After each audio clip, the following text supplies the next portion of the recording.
The Anzacs who came ashore at this place, at this hour, on this day 75 years ago, and their comrades who followed them here during the 8 long months, because of the courage with which they fought, because of their devotion to duty, because these hills rang with their voices and ran with their blood.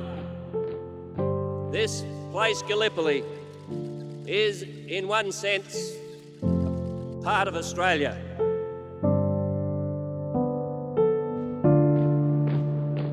The Veterans March, the iconic parade of current and ex-service men and women parading with the banners and standards of their units, hasn't always been a feature of Anzac Day.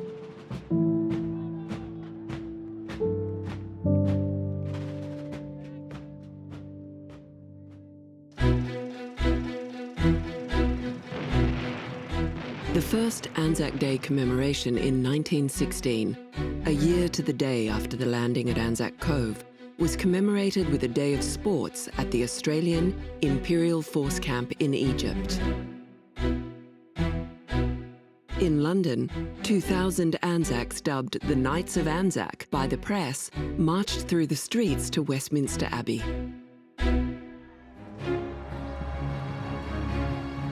Back home in that first year, there were marching parades all over Australia. In Sydney, there was a parade of cars carrying wounded survivors of Gallipoli and their nurses. For the remaining years of the war, Anzac Day was marked with rallies and recruitment drives. Marches were conducted in Australia, but they were limited to serving members of the AIF. After the war and into the early 1920s, Anzac Day was commemorated informally, mostly by ex-servicemen. There was no march as we know it today.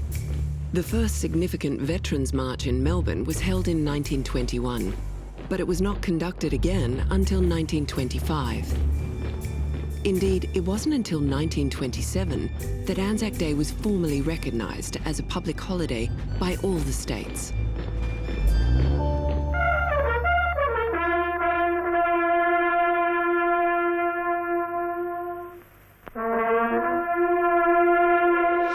And it wasn't until the mid-1930s that the dawn service, the Minute of Silence, the reunions of diggers, two-up games and the Veterans March were Anzac Day rituals.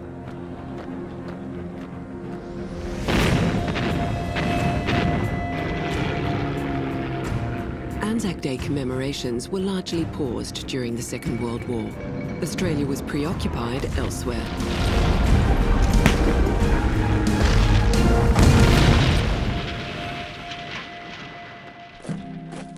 After the Second World War, interest in Anzac Day ballooned, becoming a commemoration of service in all wars. In Melbourne, Anzac Day in 1946 saw record numbers of veterans and serving soldiers marching, over 44,000. Attendance at Anzac Day generally waxed and waned in the 1950s and early 1960s. In the 1970s, Anzac Day, and especially the march, became a focus for protest. In major cities around the country, the Veterans March was beset with demonstrators, their anxiety and frustrations in full view, sharing their opinions about Australia's long-running involvement in the Vietnam War.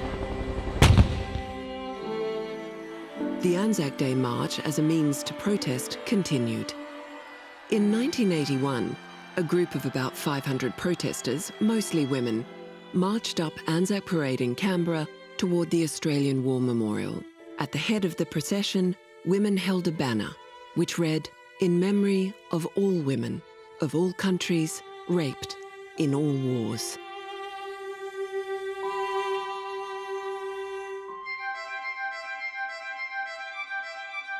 Public interest in Anzac Day waned during much of the 1980s, but the veterans still marched, the reunions continued, and two-up was still played. The original Anzacs were still marching, but their numbers were thinning markedly with each passing year. We have not come in order to dedicate this place, It is already sacred because of the bravery and the bloodshed of the Anzacs.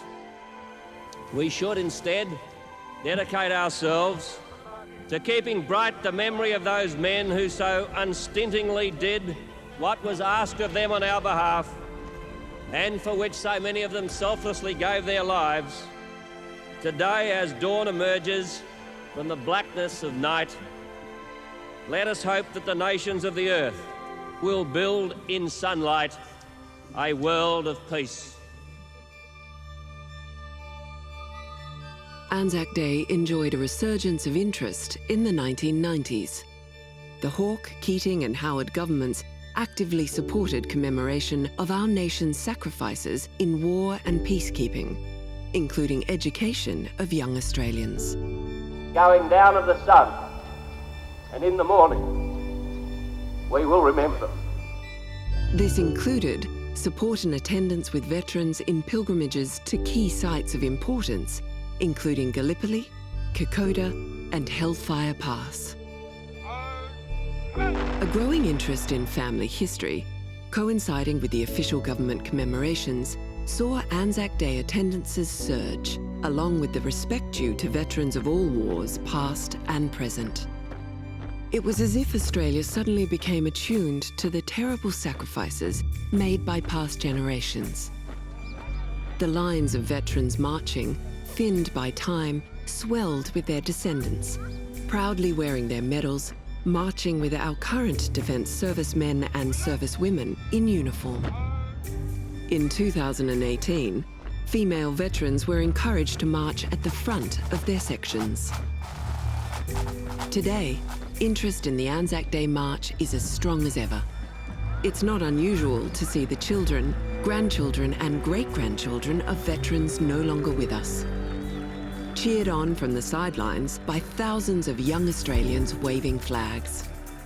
Without doubt, the foundations are well laid for another 100 years of Anzac Day and the Veterans March.